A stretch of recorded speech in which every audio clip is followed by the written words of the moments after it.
Hyvän koulumielen metsästys. Nyt on silleen, että koulumieli on hävinnyt ja me lähdetään etsimään sitä.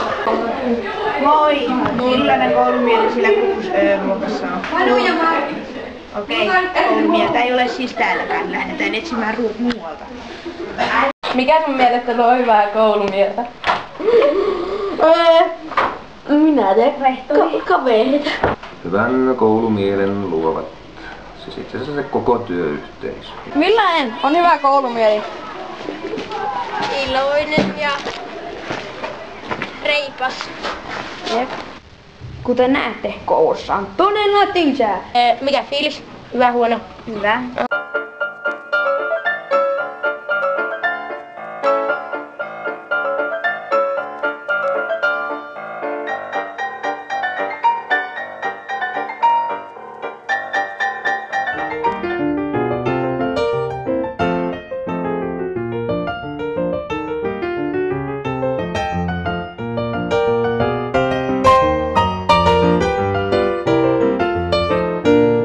Yleensä oppilaat pelaavat välitunnilla puhelimilla, lastelevat porukassa ja tekevät päivän läksyjä käytävillä. No mitäs tekemistä meillä täällä yleensä on sitten? No yleensäkin on enemmän puhelimilla pelaamista ja sitten vaan jutustelua. Mitä mieltä sä oot tästä koulun ystävällisyydestä? Ystävällisyydestä se vaihtelee paljon. Täällä haastattelijat yleensä käyttäytyy mainiosti, mutta liikuntatunnilla jalkapallopelissä joskus sanoo en sanokaan mitä siellä sanotaan, mutta se vaihtelee. Anteeksi mä oon myöhässä. Mikäs viitti? No kun... Mä jäin vessaan. No niin, olemme nyt täällä Heinikokon luokassa ja kysymme Heiniltä nyt vähän tunnelmia. No, miten on päivä mennyt? Peruskeskiviikko. Seuraavaksi näemme Mäkelänmäen ruokalan ja sen ruokaa.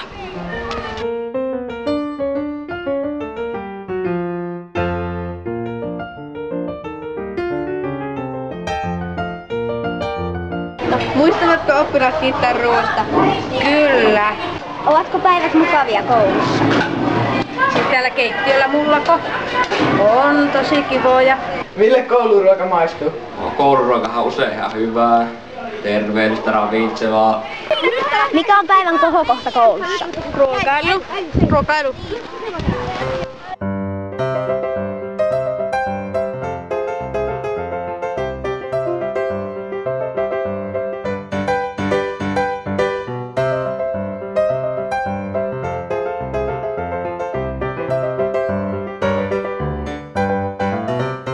Muistakaa hyvä koulumieli. Atte, miltä tuntuu olla kiusattu? Kurjalta ja ikävältä. Ei oo reilua. Miten niin? No koska ei tommoista niinku se ihan normaalia.